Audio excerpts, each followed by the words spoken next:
précédemment dans les Sœurs du Djihad. Cheikh Bassam, c'était les chemins de la jeunesse, à Molenbeek. Le réseau Moezzeddine Malika est quelque part à l'origine des premiers départs en Syrie.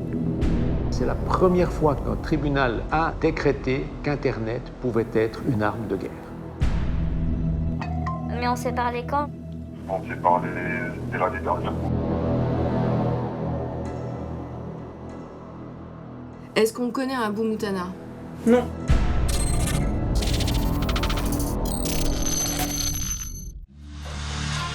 Jour après jour, l'étrange Abou Moutana nous contacte. Comment tu peux me prouver que c'est ta Daoula? Chez mon pseudo, il est clair, il est visible. C'est Kounia, Abou el Moutana. J'ai jamais croisé un Talafi qui porte cette Kounia en tout cas. Impossible.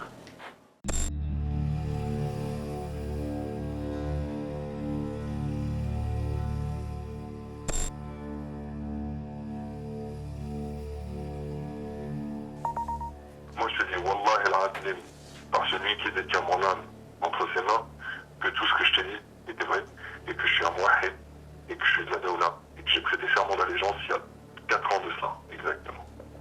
Et là, tu es là-bas? Donc,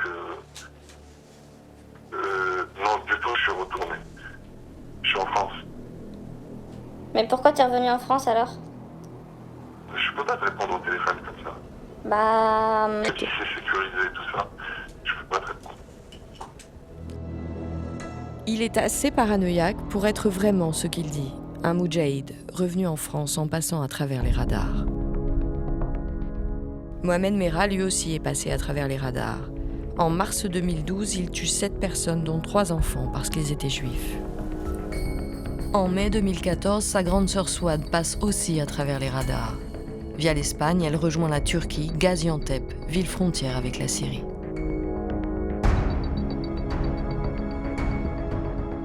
Souad, au départ, c'était une femme fragile.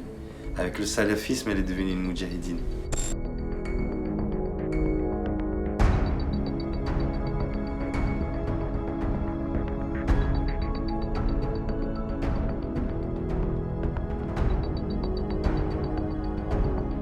Avant même les tueries de Montauban et de Toulouse, avant même que son frère passe à l'action, Souad est fiché membre de cette mouvance salafiste.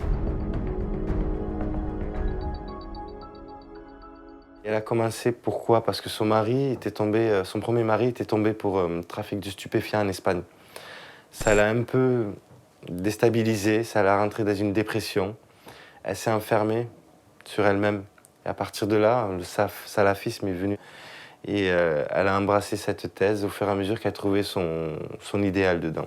C'était quoi les discours de Souad? C'est que la France sera arabe, qu'on va tuer tous les mécréants, que l'islam est plus fort, qu'on est dans le faux, qu'il faut arrêter la débauche et tout ce qui s'ensuit. C'est toujours le même message de toute façon.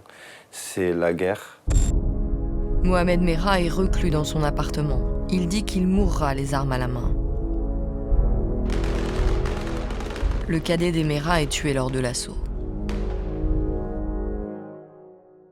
Quand on a été à la morgue, quand on a été voir le corps de Mohamed, la seule chose que j'ai entendue, elle a embrassé sur le front et sur les lèvres, elle lui a dit « Tu t'es battu comme un lion, on est fiers de toi, Mohamed ». Elle a dit ça.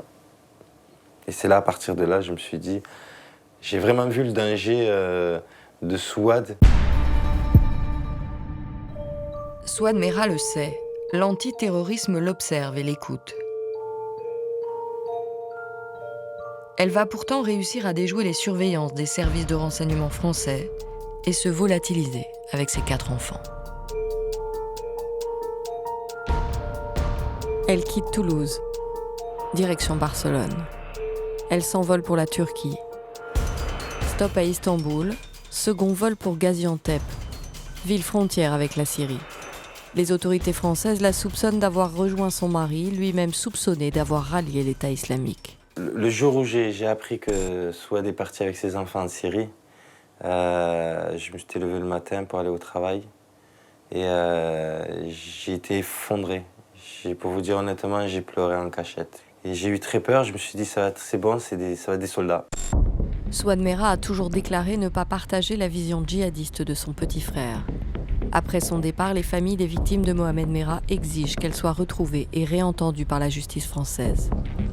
Le parquet de Paris ouvre une enquête.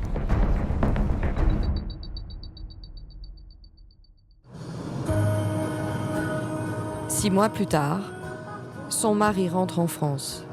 Il est arrêté. Selon son avocat, il souhaitait participer à la construction d'un État islamique, pas faire la guerre en Syrie. Il est incarcéré. Alors où est-elle ? Elle est ici, en Algérie. Son père possède une entreprise dans l'est du pays. Voilà, c'est ça. Monsieur Merah accuse la France d'avoir manipulé et assassiné son fils Mohamed. Trois semaines plus tard, il accepte une interview dans le bureau de son entreprise.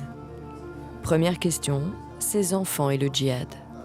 Ils ne vous ont jamais parlé du djihad. لا jamais ما كاش شو خاطر سعاد كي راحت للترك هما طلقوا داعي عادوا لي جورناليست عيطوا لي قالوا لي بنتك راحت للجهاد قلت لهم ودي كيف تروح للجهاد الجهاد بربعه تاع دراري افي كان بيبي مع ماما عنده عام كيف انت تشد الطفل في يدها وتشد الفيزي في يدها الجهاد ولا كيف يدير. Monsieur Merah l'ignore peut-être, mais l'émigration en terre de djihad se fait souvent avec les enfants, même les bébés. Alors nous insistons. Mais qu'est-ce qu'elle faisait en Turquie, Souad? Comme touriste. Elle ne voulait pas aller en Syrie? Non. Hacham? Non, مرات.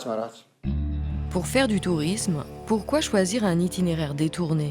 Barcelone via Istanbul via Gaziantep. Gaziantep en 2014 est une porte d'entrée pour rejoindre les groupes djihadistes.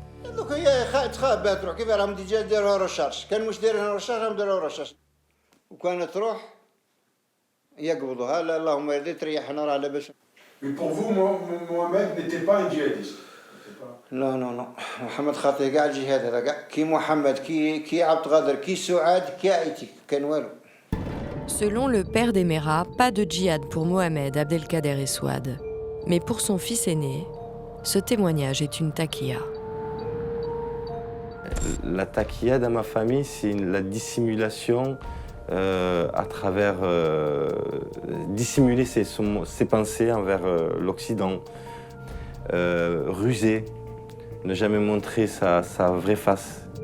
Selon Abdelghani, la taquilla est une seconde peau. Souad a eu un contrôle. Et Souad, elle a été très maligne.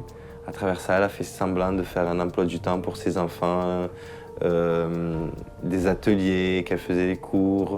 Et même, pour vous dire, elle a poussé le bouchon très très loin. Elle a même mis un atelier musique. Et la musique, c'est interdit chez eux. Souad Merah a-t-elle rejoint l'État islamique avec d'autres Toulousains ou a-t-elle voulu fuir la France ? Nous l'avons localisée en Algérie, mais elle refuse de nous rencontrer.